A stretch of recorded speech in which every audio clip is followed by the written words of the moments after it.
sekarang ini yang bahasan yang ingin saya bahas dari kemarin, tentang pemulangan jenazah yang gratis. Itu semuanya dimodif seolah-olah gratis. Dan kedua, tentang gebrakan G2G dari Pak Menteri. Jadi saya tidak akan berbicara banyak tentang G2G ini, karena sebenarnya Pak Menteri itu bekerja secara silent. Pak Menteri itu sedang membersihkan sesuatu yang ada di dalam BP2MI sendiri. Karena banyak sekali dicurigai ini dari beberapa orang yang main, termasuk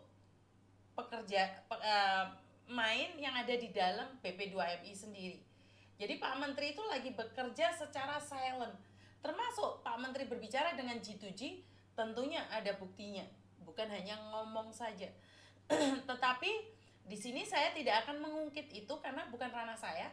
Tetapi setelah saya tahu, saya paham, saya dapat titipan omongan dari sana, saya sampaikan, dijelaskan seperti ini, seperti itu, akhirnya saya ingin berbicara sama kalian semua. Bapak Menteri yang baru ini, yang dulu namanya BP2MI, sekarang menjadi KP2MI, itu bekerja secara silent. Jadi PT-PT yang nggak benar itu sudah dipantau, dan orang-orang yang sudah nggak benar itu ada dalam listnya Pak Menteri. Jadi tinggal kapan Pak Menterinya mengeksekusi. Selama ini saya tidak akan berbicara karena Mas Uya Kuya akan mengundang Pak Menteri sendiri, di situ kalian akan dijelaskan lebih lagi. Jadi ini bukan ranah saya ya, dan saya sangat berterima kasih sekali sama Bapak Menteri Perlindungan 2MI yang dimana menemuin saya di hari libur. Jadi bukan pas jam kerja. Jadi kebebasan total berbicara dan sangat friendly sekali. Sebenarnya Pak Menteri itu menunggu masukan-masukan dari kalian semua. Jadi jika ada pihak-pihak yang meminta uang atau apapun, laporkan saja. Menteri sekarang itu lebih sigap lagi. Saya sempat kecewa dengan BP3MI yang ada di Surabaya, tapi setelah itu Pak Menteri langsung telepon dan BP3MI Surabaya telepon saya, udah saya nggak apa-apa. Karena saya tidak membenci personalnya. Jadi dulu zaman dahulu kala, itu di dalam badan Pak Beni Ramdhani itu, Surabaya itu sangat garcep sekali ya. Tetapi setelah menterinya ganti ini, Surabaya lelet, kayak saya nggak tahu ya. Karena itu saya sekarang jarang sekali kalau ada masalah menghubungi BP2MI yang BP3MI yang ada di Surabaya. Jadi saya nggak tahu nih, karena setahu saya BP3MI yang ada di Surabaya itu keren banget dulu, sebelum Pak Menterinya ganti. Tapi setelah Pak Menteri ganti, nggak ada respon, nggak ada jawaban. Ya karena mungkin terlalu sibuk. Ya saya nggak tahu itu ya.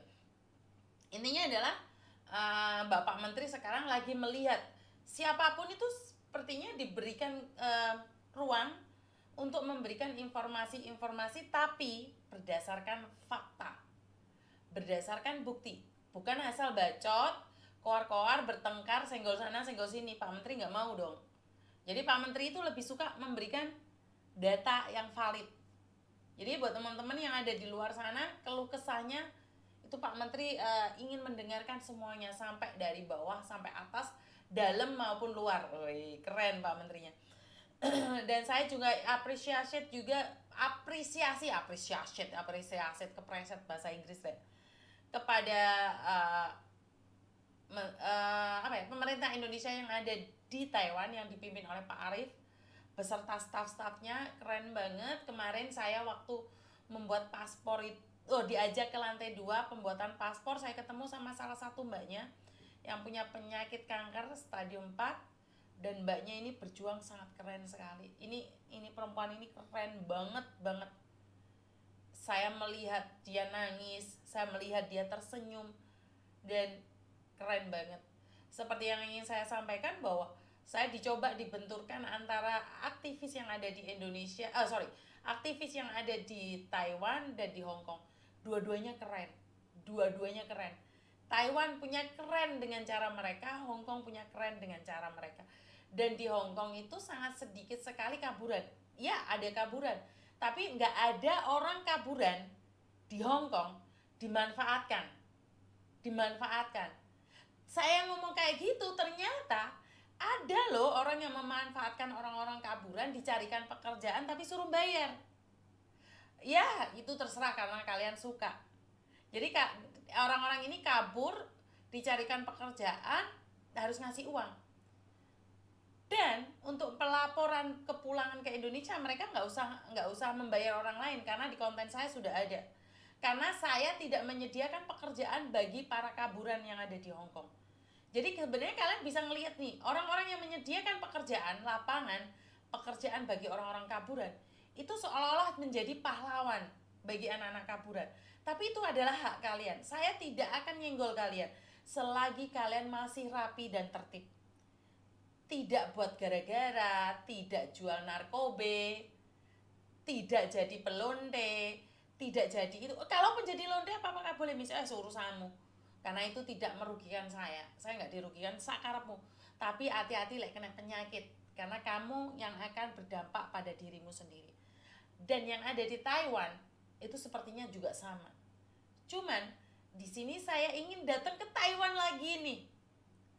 Saya ingin datang ke Taiwan lagi mungkin 2 minggu, 3 minggu, mungkin 1 bulan, tapi nggak bisa. Karena visa saya untuk tinggal di Taiwan hanya 2 minggu. Jadi saya boleh tinggal di Taiwan 2 minggu saja. Tapi visa saya itu dalam jangka waktu 1 tahun. Jadi saya itu bisa bebas keluar masuk Taiwan karena visa saya 1 tahun. Dan saya ingin membuat konten buat anak-anak kaburan bagaimana cara menyerahkan diri dan habisnya berapa, biar kalian berani berjalan sendiri sama kayak di Hong Kong. Saya inginnya orang-orang yang kaburan itu cari informasi sendiri, nggak perlu telepon saya. Jadi saya akan minta bimbingan dari teman-teman yang ada di Taiwan sana, bagaimana dan seperti apa. Bukan saya ingin menguasai Taiwan, tidak ada. Saya hanya ingin anak-anak ini yang sudah kaburan, yang sudah sengsara, ada jalan untuk melaporkan pada pemerintahan Indonesia yang ada di Taiwan, ataupun datang ke shelter beliau.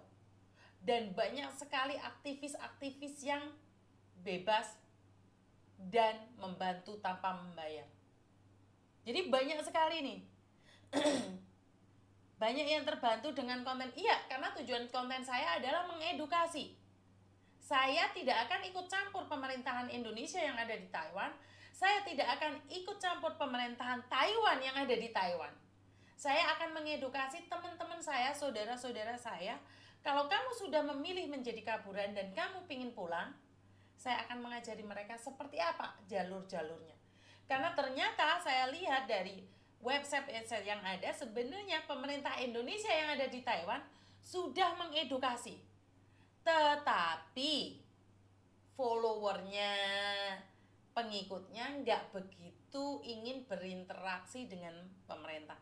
Karena diracunin oleh orang-orang, ikut saya aja bebas, nggak usah ribet.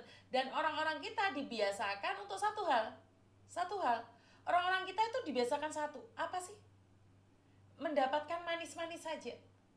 Orang kita itu tidak dikasih tahu proses. Sementara di kontennya Miss Yuni itu menceritakan tentang proses yang sangat berat, proses yang sangat kejam, proses yang sangat keras. Tapi di luar sana calo-calo Indonesia itu memberitahu kalian bahwa hidup ini gampang, tinggal bayar aja pergi. Kalian secara tidak langsung kalian itu diperas. Tapi kalian membiarkannya karena kalian ingin lebih mudah. Ya bukan salahnya calo. Karena memang kalian yang terbiasa dengan gaya-gaya kalian yang manis. Nggak salah calonya. Wong Sulu masuk ke PT aja minta dijemput. Kecuali calo, nggak ada dong kayak gitu dijemput-jemput. Ngerti nggak? Jadi sekali lagi jangan sesekali kalian membiasakan diri kalian dengan cinta-cinta semu. Tak belajar meneh aku. Karena memang saya Taiwan nggak tahu apa-apa ya. Karena itu saya belajar. Jadi gelas saya ini kosong nih, nggak ada isinya tentang Taiwan. Saya butuh ilmu dari Taiwan. Bener nggak sih? Jadi saya tidak ingin menyalahkan siapapun. Karena dulu di Hong Kong waktu awal-awal konten saya keluar juga dia ditentang kok. Tentang bagaimana caranya menyerahkan diri bagi anak-anak yang kaburan. Bagaimana caranya pulang tanpa harus dibebani banyak hal? Saya ditentang kok. Karena ternyata ngajak teman untuk melaporkan tuh bayarnya 10 juta loh. 5 juta loh. Ikut dan nonton kontennya Miss Yuni sampai habis. Mereka cuma bayar kuota 1 bulan 50.000 rupiah. Saya bukan dewa kesiangan. Saya bukan penolong kalian. Saya bukan malaikat yang tak bersayap. Saya bukan itu. Tetapi saya hanya akan memberikan fakta bahwa hidup di sana itu pahit. Jadi hidup di luar sana itu sangat-sangatlah pahit sekali. Tidak mudah. Dan